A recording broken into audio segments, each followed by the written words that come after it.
Welcome to last mile education. आज हम लोग एक बहुत ही खूबसूरत टॉपिक के बारे में पढ़ने जा रहे हैं, अर्ली मैन के बारे में।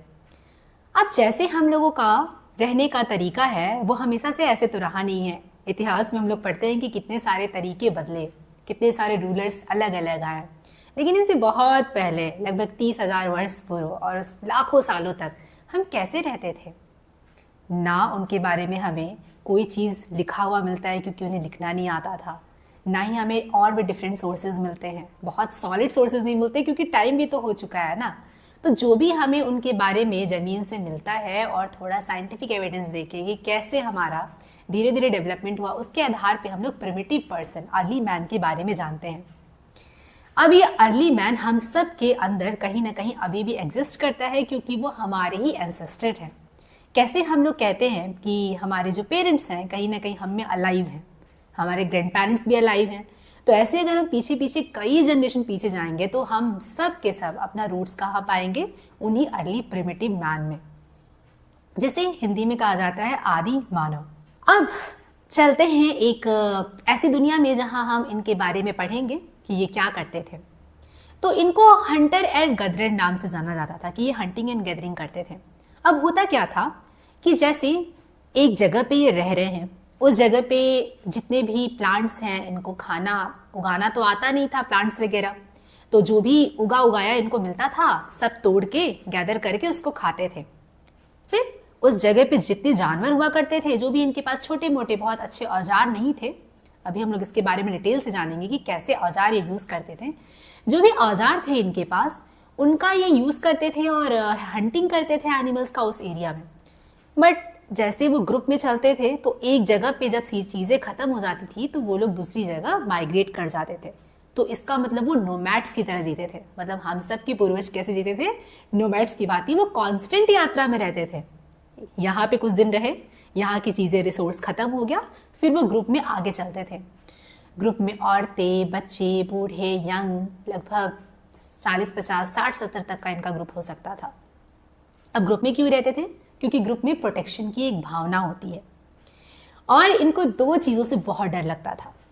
अब आप सोचिए कि जंगल में बिना किसी साइंटिफिक थियरी कोई डिस्कवरी नहीं है आपके पास, ना ही आपका कोई डेवलपमेंट है, तो आपको दो किन चीज़ों से डर लगेगा? एक तो सबसे ज़्यादा उनको डराता था मौसम का बदलना। कभी ठंडी आ जाए, कभी बरसात होने लगे, ये समझ नहीं पाते थे कि आखिर ये क्या हो रहा है, हर साल साइक्लिकली इतना चेंज हो रहा है। और दूसरी जो चीज़, अभी भी जो चीज़ हम लोग को जंगलों में डराती है वो जानवर, क्योंकि उस समय घने घने, भारत के भी मैक्सिमम भाग में बहुत घने घने जंगल हुआ करते थे। अभी भी देखिए तो मध्य प्रदेश कितने घने जंगलों से भरा है, नॉर्थ ईस्ट भी हमारा जंगल जंगल जंगल, उत्तराखंड में कितने जंगल। अभी तो हम लोगों ने जंगलों को काट के उसको मनुष्य के रहने लायक कर दिया है और जंगलों की काफ़ी तबाही हुई है, वो तो एक अलग ही वीडियो का टॉपिक है। लेकिन उस समय बहुत घने जंगल हुआ करते थे और उन जंगलों में होते थे शेर, एलिफेंट, लेपर्ड्स, चीता और ना जाने क्या क्या। और इनसे लोगों को बहुत डर लगता था। अब इससे बचने के लिए वो क्या करते थे? उनके पास छुपने की कौन सी जगह थी? जो भी नेचुरल केव्स अवेलेबल होते थे वहां पे, प्राकृतिक रूप से जो भी केव्स, जैसे कि भीमबेटका का केव है, वो भी प्राकृतिक रूप से, उनको बनाने नहीं आता था, तो कहीं भी अपने आप को छुपा लेते थे वो एनिमल से सेव करने के लिए। और इस तरीके के नेचुरल केव जो प्राकृतिक रूप से अवेलेबल है, जैसे कि पत्थर है और उसके अंदर कोई छोटी सी जगह, मतलब बड़ा बड़ा पहाड़ और उसके अंदर कोई जगह जहाँ पे आप अपने आप को बरसात से भी बचा सके और जानवरों से भी सेव कर सके, ऐसे केव हम लोगों को पूरे विश्व भर में मिलते हैं। भीमबेटका का जो भारत में केव है मध्य प्रदेश में, वो तो बहुत ही ज़्यादा प्राचीन है, विश्व भर का, मतलब उसको तो हम अपना धरोहर मानते हैं। और केव में जब ये रहते थे तो इनकी एक्टिविटीज़ पे तो एक अलग से वीडियो बन सकता है, क्योंकि ये सिर्फ वहाँ पे अपने आप को सेव नहीं करते थे। जब इनको थोड़ा सा सिक्योरिटी महसूस होता था तो ये उठाते थे रंगों को और बहुत सारी पेंटिंग्स बनाते थे। और एक बड़ा सोर्स है हम लोगों को जानने का कि उनका जीवन शैली उस समय पे कैसे हुआ करता था। उन चित्रों में आप देखेंगे कि वो कभी किसी बच्चे का छोटा सा हाथ, और ज़्यादातर वो हंटिंग के फोटोज, अपने आसपास के जो जानवर पाए जाते थे। अब बच्चों को एजुकेट कैसे करेंगे कि कौन कौन से जानवर हैं आपके बगल में, और मध्य प्रदेश के घने जंगल, तो वो मैक्सिमम जानवरों को पेंट किया करते थे वहाँ पे। और फिर वो हंटिंग कैसे करते थे, इसको भी पेंट किया करते थे। तो जानवरों से पहला बचाव तो केव में छुपके हो जाता था, और दूसरा जो कि अर्ली मैन के टाइम पे जो डिस्कवरी हुई, जो अभी तक हमारे हर रोज का एक बहुत बड़ा हिस्सा है वो आग। अब आग की डिस्कवरी कैसे हुई, किसने किया, ये हमें पता नहीं चलता है, लेकिन बहुत सारे आर्कियोलॉजिस्ट का मानना है कि एक फ्लिंट नाम का पत्थर होता है, उन दोनों पत्थरों को जब इन लोगों ने रगड़ा तो उससे अग्नि की उत्पत्ति हुई और अग्नि ने बहुत कुछ बदल के रख दिया। ये इन लोगों के कंफर्ट का एक मीडियम था। जैसे घर में अगर केव के अंदर, उनका घर यही होता था, उसी को घर कहते हैं, तो उसमें जब वो लोग सो रहे होते थे और अगर एक आग जलता रहे उस घर में तो उनको बहुत कंफर्ट और प्रोटेक्शन महसूस होता था। उसके अलावा जानवर भी आग से डरते थे। ये एक मिरेकल की तरह था इंसानों के हाथ में, जो कि कितना भी बड़ा होगा टाइगर, लेकिन वो अग्नि तो उत्पन्न नहीं कर सकता है। और आज के टाइम में अगर हम देखें, fast forward to 21st century, क्या आपका और हमारा कोई भी ऐसा दिन है जो बिना आग के जा सकता है? ऐसा संभव ही नहीं है। और ये अर्ली मैन अपने लिए कुछ औजार बनाते थे। अब हमारा जीवन भी औजारों के बिना नहीं चल सकता है, लेकिन इनके औजार इस तरीके से सुचारू नहीं होते थे कि चाकू जैसा हमारा है उसको काटा एकदम धारीदार होना चाहिए। वो फ्लिंट के पत्थरों का यूज करते थे और फ्लिंट के पत्थर बहुत कठोर होते हैं, लेकिन उसको चॉप अच्छे से किया जा सकता है। तो जो भी, जैसे कि हमारा जो सोहन वैली है पंजाब का, या फिर हमारा जो नर्मदा वैली है, उसमें भी हम लोग ऐसे बहुत सारे आर्टिफैक्ट्स, जो कि आर्कियोलॉजिस्ट उसको आर्टिफैक्ट्स कहते हैं, ऐसे पत्थरों को हम पाते हैं जो उस जमाने में अर्ली मैन, मतलब कि lakhs years old to 30,000 years old, like different kind of stones we got from these valleys। और तब हमें पता चलता है कि ये पत्थरों को यूज करते थे और उससे बहुत सारे एडवांटेज थे इन लोगों के। अब सोचिए इंस्ट्रूमेंट का क्या क्या यूज हो सकता है। पहले बात तो पेड़ की कटाई भी की जा सकती है। और अभी जो हम लोग कुल्हाड़ी देखते हैं ना, कुल्हाड़ी में तो लगा होता है अभी तो आयरन या उसकी चीजें लगी होती है, मेटल की चीजें। मेटल तो था ही नहीं इनके लाइफ में, है ना, सिर्फ स्टोन से ही ये काम किया करते थे। तो स्टोन से ही ये सोचो, एक स्टोन से पेड़ को काटना कितना मुश्किल हो सकता है। और फिर उसमें जो कुल्हाड़ी में लकड़ी लगी होती थी वो भी नहीं था बहुत जगह पे, तो ये भी देखने को हम लोग को नहीं मिलता है। फिर जैसे जैसे टाइम पास हुआ तो इन्होंने लकड़ी को यूज करना स्टार्ट किया, जो अभी हमारे मॉडर्न कुल्हाड़ी की तरह दिखता है, लेकिन वो कुल्हाड़ी का जो आगे वाला हिस्सा था वो हमारा पत्थर का ही होता था। और इस पीरियड को हिस्ट्री में पूरा का पूरा स्टोन एज के नाम से ही जाना जाता है, क्योंकि पत्थर ही था जो इनका सहारा था। अब वैसे तो देखा जाए तो अभी भी हमारा सहारा आजकल क्या है? फोन है। 24/7 में मैक्सिमम हिस्सा हमारे हाथ में फोन रहता है। इसमें भी अर्थ के मिनरल्स ही यूज होते हैं। और वो अर्ली मैन, मतलब हजारों साल पहले जो रहते थे, उनके हाथ में भी एक पत्थर जरूर रहता था। पत्थर बहुत सारे काम, कोई भी जानवर है उससे आपको सेव कर लेगा, या फिर आपको काट काट के कोई चीज खानी है तो उसके लिए भी आपको मदद मिल सकता था। फूड कुक भी होता था, लेकिन मैक्सिमम लोग रॉ ही खाया करते थे। अब समय बदल रहा था। अब मनुष्य एक नए फेज में एंटर करने वाला था। ये स्टोन एज का पीरियड तो था ही, लेकिन इन्वायरमेंट बदल रहा था और किसको नहीं मन होता है कि वो थोड़ा कंफर्ट लाइफ जिए। और यहाँ पर एक सेटल्ड लाइफ की शुरुआत होने वाली थी। अब ये विश्व भर में अलग अलग पीरियड में अलग अलग जगहों पे हुआ। भारत में भी अलग अलग पीरियड में अलग अलग जगहों पे हुआ। कभी तो अभी भी ऐसा नहीं हुआ है। अभी हमारे भी बहुत सारे ट्राइबल्स हैं जो अभी हंटिंग गैदरिंग पीरियड में ही जी रहे होते हैं, वैसे ही जीते हैं। लेकिन मैक्सिमम क्षेत्र में भारत में ये 4000 से 5000 वर्ष पूर्व हो रहा था। अब देखिए किस तरीके से ट्रांजिशन आएगा इंसान के जीवन में। मात्र एक बिगेस्ट डिस्कवरी, जिसको हम कहते हैं एग्रीकल्चर रिवॉल्यूशन, मतलब कृषि के क्षेत्र में क्रांति। उन लोगों ने देखा क्या कि अगर कुछ बीजों को जमीन में डाल दिया जाए और उसको पानी दिया जाए तो आराम से वो पौधे में परिवर्तित हो जाते हैं और उनकी कांस्टेंट फूड का वो सोर्स बन सकते हैं। आप सोचिए कितनी बड़ी डिस्कवरी, कितना फार ग्रांटेड है ये हमारे लिए। हम सोच भी नहीं सकते हैं कि कृषि के बिना हमारा कोई भी सभ्यता टिक सकता है, लेकिन उनके लिए ये नई नई शुरुआत थी। और कृषि के साथ साथ पैरेलल बहुत सारी ऐसी डिस्कवरीज हुई जिनके बारे में हम लोग पढ़ेंगे, जिसने इंसान को एक सेटल्ड लाइफ दिया। कैसे हम लोग एक सेटल्ड लाइफ जीते हैं? जॉब करने जाते हैं, उसी घर में आते हैं, फिर सुबह जॉब करने जाते हैं, फिर उसी घर में आते हैं। ये सेटलमेंट की शुरुआत ही हमारी हुई थी एग्रीकल्चर रिवॉल्यूशन से। एक हरारी सोइपियंस नाम की उन्होंने किताब लिखी है, बहुत बड़े फिलोसोफर हैं वो। उन्होंने कहा है कि हम लोगों ने टेम नहीं किया। टेम मतलब कि किसी को अपने बंधन में रख लेना। गेहूं को हम लोगों ने टेम नहीं किया, या जानवरों को हम लोगों ने पालना नहीं शुरू किया। क्या एक्चुअली में इन जानवरों ने और इस गेहूं ने स्पेशली हम लोगों को टेम कर दिया। मतलब हम लोग, जैसे कि जो अर्ली मैन थे, वो एक जगह से दूसरी जगह एकदम आज़ादी के साथ घूमते थे, उनका अलग ही लाइफ स्टाइल था। आज यहाँ खाना नहीं मिल रहा है तो वहाँ ऑफकोर्स स्ट्रगल बहुत थे, कैसे स्ट्रगल नहीं होंगे। लेकिन इस स्ट्रगल से चेंज करके हम लोग आउट ऑफ द स्ट्रगल हम लोग अब कंफर्ट जोन में आने लगे थे एग्रीकल्चरल रिवॉल्यूशन की वजह से। तो हम लोग एक जगह रहना शुरू किए। अब इसमें बहुत सारे ऐसे डिस्कवरीज हुई जिन्होंने मदद किया। एग्रीकल्चर के साथ साथ ही मनुष्य ने जानवरों को भी पालना सीखा। अब जैसे मान लीजिए एक बकरी है, वाइल्ड गोट, उसको अगर आप मारेंगे तो आपको एक बार ही बस खाना मिल जाएगा। लेकिन अगर आप उसको पालना शुरू कर देते हैं तो आपको उससे दूध भी मिलेगा, उसको ब्रीडिंग करा के और भी बकरियां लाई जा सकती हैं और आपके पास कांस्टेंट सोर्स ऑफ फूड रहेगा।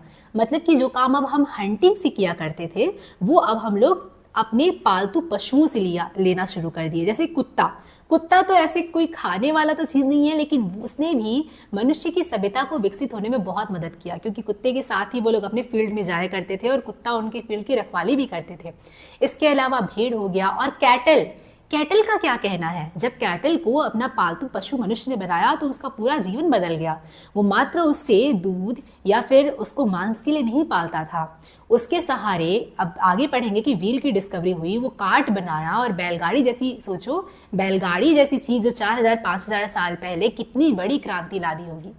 उसके अलावा कैटल का यूज वो लोग अपने एग्रीकल्चरल फील्ड में भी लिया करते थे, जो आजकल भी हम लोग देखते हैं कि किस तरीके से लोग अपने खेत को जोतने के लिए कैटल का यूज करते हैं। फिर यहीं पर अभी तक हम लोगों ने पढ़ा कि अर्ली मैन जो था वो पत्थरों को यूज करता था। अब पत्थरों से चीज़ों को काम में लाना बहुत मुश्किल हुआ करता था। स्पेशली आपको अगर खेत बनाना है तो आप सोचिए कि पत्थर से आपको खुदाई करनी पड़ेगी, ये काफ़ी टफ लग रहा है। लेकिन यहीं पर धरती के पास एक ऐसी चीज़ थी जो इंसान की पूरी सभ्यता को बदल देने वाली थी, वो था हमारा मेटल का आविष्कार, धातुओं का आविष्कार। और सबसे पहले शुरू हुआ ये कहानी कॉपर से, फिर कॉपर को टीन, इन सब चीज़ों में मिक्स करके ब्रॉन्ज बनाया गया और इससे एक रिवोल्यूशनरी चेंज आ गया। आप सोचिए कि पत्थर से जो चीज़ आप काट रहे थे वही चीज़ आप मेटल से करने लगे। लेकिन आर्कियोलॉजिस्ट का अभी इस पे कांस्टेंट मत नहीं निकल पाया कि एक्चुअली में हुआ कैसे था। हमें सोर्सेज मिलते हैं उससे, और फिर हिस्ट्री के टाइम पीरियड को भी हम डिवाइड करते हैं। जो लोग सिर्फ पत्थरों का प्रयोग करते थे उसको तो हम स्टोन एज कहते हैं, उसको भी हम दो पार्ट्स में डिवाइड करते हैं, पैलियोलिथिक जो पुराना वाला स्टोन एज था और एक नियोलिथिक। और जब से कॉपर और ब्रॉन्ज जैसी चीज़ों का यूज होने लगा उसको हम कहते हैं चाल्कोलिथिक, क्योंकि जब कॉपर और ब्रॉन्ज का यूज हो रहा था तो इसका मतलब ये नहीं कि पत्थरों का यूज पूरी की पूरी तरीके से खत्म हो चुका था। अभी भी बहुत सारे ऐसे औजार हैं जिनमें पत्थरों का काम आता है। तो चाल्कोलिथिक का मतलब ही होता है कि मेटल, कॉपर भी हो उसमें और आपका पत्थर भी हो। अब ये चाल्कोलिथिक पीरियड का इंसान था जिसके पास एग्रीकल्चर की लग्जरी थी, इसके पास आर्ट पता था कि कैसे जानवरों को पालतू बनाया जा सके, और तीसरी जो सबसे खूबसूरत डिस्कवरी इस पीरियड में हो रही थी उसके सेटल ऑफ द लाइफ में, वो था मेटल की डिस्कवरी। 3 डिस्कवरीज के बाद जो सबसे मुख्य आविष्कार इस पीरियड में हुआ था वो था चक्के का आविष्कार। अब चक्का हमारे भी डे टू डे लाइफ में कितना ज़्यादा यूजफुल है। ट्रेन का जो चक्का हो गया या फिर घड़ी का जो रिस्ट वॉच हो गया उसमें भी हम लोग चक्के का यूज़ करते हैं। इवन हमारे फ्लाइट्स वगैरह में भी चक्का होता है। लेकिन इन लोगों के लिए एक रिवोल्यूशनरी चेंज लेकर आया, क्योंकि अब ये एक जगह से दूसरी जगह कार्ट बनाते थे, अपना उसमें चक्का लगाते थे, और बैलगाड़ी इनको बहुत ही आसानी से गति प्रदान किया। इससे इनके जीवन में गति आया। और फिर इन सब से एक ऐसी चीज का निर्माण हो रहा था जो कि कल्चर का निर्माण करने वाली थी, वो था गांव। पहले के टाइम पे लोग ग्रुप में एक जगह से दूसरी जगह जाया करते थे, जिनको हम नोमैड्स कहते हैं। लेकिन अब गांव में भले लोग ग्रुप में रहते थे, लेकिन फंडामेंटल जो यूनिट था वो फैमिली हो चुका था। अब बस एक फैमिली अपने साथ अपना देखभाल करती थी, अपना उसका एग्रीकल्चरल फील्ड था, और गांव में बहुत सारे लोग रहते थे। गांव में जो हट्स थे उसको जो डिस्कवरी से हम लोग को पता चला है कि वो बहुत नज़दीक हुआ करते थे, ताकि एनिमल से उसका प्रोटेक्शन हो सके। ऐसे साइट्स हम लोगों को ब्रह्मगिरी, मैसूर के पास देखने को मिलते हैं, और नावदा टोली एक जगह है नर्मदा वैली में, वहां भी देखने को मिलते हैं। अब जो इनका गांव होता था वो चारों तरफ से मड वॉल से प्रोटेक्टेड होता था, और उसके आगे आपका एग्रीकल्चरल फील्ड हुआ करता था। जब नोमैड्स थे हम लोग, मतलब कि यहाँ से वहाँ तक हंटिंग गैदरिंग करते थे, तो हमें कपड़ों की आवश्यकता बहुत कम थी। गर्मी में तो कपड़े पहने ही नहीं जाते थे, पत्ते वत्ते से थोड़ा बहुत काम चल जाता था। ठंडी के मौसम में जो वो हंटिंग करते थे जानवरों को, उसी के जो कवर है, जैसे कि हिरन को मारा तो हिरन का जो कवर है उससे ही अपना वो लोग अपना वस्त्र बना लेते थे और ठंडी उनका निकल जाता था। लेकिन जब इंसान एक सेटल्ड लाइफ जीना शुरू किया तो उसके जो आर्कियोलॉजिकल हमें प्रूफ मिले हैं उससे पता चलता है कि वो लोग ज्वेलरी भी बनाना स्टार्ट कर लिए थे। विमेंस ऑर्नामेंट्स पहना करती थी, वो हड्डियों से हो या बीट से हो। कपड़े भी कॉटन को उन लोगों ने किसी तरीके से सीख लिया था कि किस तरीके से एक फ्लफी जो कॉटन निकल रहा है उसको बुन कर कपड़े बनाए जा सके। तो ये जो पीरियड था, जो एग्रीकल्चर पीरियड के साथ शुरू हुआ था, अब ये पूरा का पूरा विस्तार करने वाला था और हम लोगों को एक आधुनिक युग देने वाला था। इसके अलावा जो सोसाइटी थी उसमें भी बहुत परिवर्तन आ रहे थे। जैसे जब नोमैड्स रहता है इंसान हंटिंग गैदरिंग पीरियड का, तो वो कुछ भी करे उसको कोई फर्क नहीं पड़ता है, कोई रूल्स रेगुलेशन की ज़रूरत नहीं होती है। लेकिन अगर गांव में बहुत सारे लोग एक साथ रह रहे हैं तो काफ़ी ज़्यादा रूल्स एंड रेगुलेशन की ज़रूरत होती है कि कौन कैसे क्या करेगा। अब जैसे एक इंसान है वो सिर्फ और सिर्फ प्रोटेक्शन का काम करेगा, ठीक है, और ये डिसाइड कौन करेगा? एक इंसान है जो सिर्फ बर्तन बनाएगा, कुछ लोग हैं जो खेती करेंगे, क्योंकि जब आप गांव में एक साथ रह रहे हो तो आवश्यकताएं बदल जाती हैं सबकी और डिवीजन ऑफ द वर्क होने लगता है। तो इस समय पे हम लोग देखते हैं कि कुछ लीडरशिप का कॉन्सेप्ट उभर के आने लगा। मैक्सिमम गांव में जो बूढ़ा होता था उसी को वो लोग अपना लीडर मान लेते थे, लेकिन कहीं कहीं ऐसा भी होता था जो सबसे शक्तिशाली है उसको अपना लीडर मान लेते थे। तो इस तरीके से लीडरशिप, डेमोक्रेसी, रूल्स मेकिंग, इन सब की शुरुआत भी हो रही थी। एक समाज का निर्माण भी गाँव में हो रहा था। अब इसके अलावा जो एक इंटरेस्टिंग फैक्ट है जो कि इंसान की सोसाइटी से, इंसान के रहने के तरीके से अलग नहीं किया जा सकता है, वो है रिलीजन, धर्म। अब क्या था कि अभी भी बहुत सारे मैक्सिमम सवालों का जवाब इंसान के पास नहीं था कि ये मौसम बदल क्यों जा रहे हैं, ये मृत्यु आ कैसे रही है, इतनी सारी चीज़ें अगल बगल में हो रही हैं। उसके सवालों का जवाब जब उसको नहीं मिलता था तो वो बहुत परेशान सा रहने लगता था। लेकिन कुछ लोगों ने अपना लाइफ ही डेडिकेट कर दिया कि हम लोग इन सवालों का जवाब ढूंढेंगे, और उनके उत्तर जो निकल के आए वो बहुत ही इंटरेस्टिंग थे। जैसे कि कुछ लोगों का ये मानना था कि बारिश आकाश के एक देवता है जो बारिश कराते हैं, और धरती एक माँ जैसी है, तभी तो वो हम लोगों को अन्न देती है जिससे हमारा पेट भरता है। बहुत प्रिमिटिव थॉट्स हैं। इस तरीके से शुरुआत हुई धर्म की, बिलीव्स की, और लोग ये मानने लगे कि अगर हमें वो जो आकाश के देवता हैं या खुद हमारी जो धरती माता हैं इनको खुश करना है तो उनके लिए हम लोग को सेक्रीफाइसेस देने होंगे, मतलब कि बलि चढ़ानी होगी। अब लोगों का सोचने का आप तरीका देखिए, क्योंकि अगर हमें किसी व्यक्ति को खुश करना होता है तो हम क्या करते हैं, उसको गिफ्ट्स देते हैं। तो जब लोगों ने डीपली सोचना शुरू किया तो उनको यही लगा कि जो भगवान है सबसे ज़्यादा कीमती चीज़ क्या है, मांस, उसकी बलि दे देते हैं। तो यहाँ से सेक्रीफाइसेस का कॉन्सेप्ट शुरू हुआ। फिर क्या, कुछ लोग तो फिर टाइम जैसे डेवलप हुआ, कुछ लोग प्रीस्ट बन गए जो और लोगों के नाम पे सेक्रीफाइसेस दे दिया करते थे। अब मान लो कि कोई एग्रीकल्चरिस्ट है, उसको समय नहीं मिल पा रहा है, तो वो पुजारी को बोल देगा कि भाई मेरी तरफ से आप ही भगवान को सेक्रीफाइसेस दे दीजिए। इस तरीके से जन्म हुआ प्रीस्ट्स का। तो धर्म की कहानी फिर इवॉल्व होते होते आज हम ऐसी परिस्थिति में पहुंच चुके हैं जहां पे हमारे पास बहुत ही सभ्य और बहुत ही सुंदर धर्म है जो कि फिलॉसफीज को टच करते हैं, बहुत ही गहरे फिलॉसफीज को टच करते हैं। जैसे उपनिषद्स को देख लीजिए, वो यही से शुरू ही होता है उनकी बातें कि यूनिवर्स को किसने बनाया, अगर भगवान ने बनाया तो भगवान को किसने बनाया। अभी भी प्रश्न हैं, ऐसा नहीं है कि हम लोगों ने अपने सारे प्रश्न सुलझा दिए हैं, लेकिन हम मैक्सिमम प्रश्नों का सवाल, इस तरीके के प्रश्नों का सवाल विज्ञान के माध्यम से ढूंढने की ही कोशिश करते हैं। और इनके जीवन शैली में भी तो विज्ञान था ना। विज्ञान के बिना आप वस्त्र कैसे बनाएंगे, मेटल्स को यूज कैसे करेंगे, ये सब की सब चीज़ें थी जो कि इन लोगों को एक सेटल्ड लाइफ बनाने में हेल्प कर रही थी। बट एक कमी थी चालकोलिथिक पीरियड में, जिसका हिस्टोरियन को भी बहुत प्रॉब्लम होती है उसकी वजह से, क्योंकि ये अपनी नॉलेज को लिख नहीं सकते थे। ये अपने बच्चों को सिखा तो सकते थे कि देखो बच्चे, इस तरीके से तुमको गांव के रूल्स को फॉलो करने हैं, इस तरीके से तुमको एग्रीकल्चर करना है, लेकिन ये इसको लिख के दूसरी जनरेशन तक बातें नहीं पहुंचा सकते थे। अब आप सोचिए कि आपके आसपास किताबें ही ना हो, लिखने की कोई कैपेसिटी ही ना हो, तो आप कितना कुछ सीख पाएंगे। वही तो सीखेंगे ना जो आपने सुना हो। सुनने के अलावा आपके पास लिखने के लिए कुछ नहीं होगा।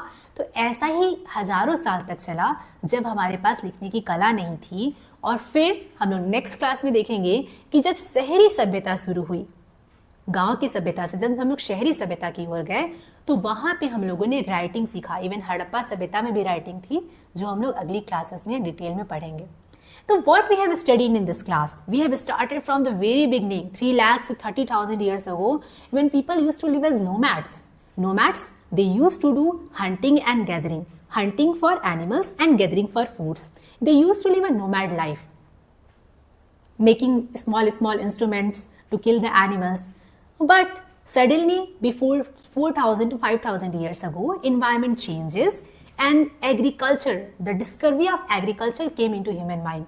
This was all about to change before 4,000 to 5,000 years ago, when nomads started to live a settled life, and there were discoveries that helped them from being nomads to becoming settled human life. So what happened? There was a first discovery of agriculture. Second, they start to taming the animals. Third, there was a discovery of metals. They were not just using now the stones, but they were also using metals like copper, and copper makes other metals which we call bronze. So that was a bronze or Chalcolithic period, and before that there was a Stone Age. Other than that, there was a discovery of wheel, and they started to create a beautiful ornaments, dresses.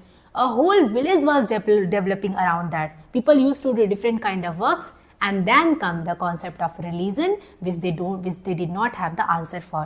But they did not know how to write, and we will see that how development progresses when people start to learn writing. Thank you so much.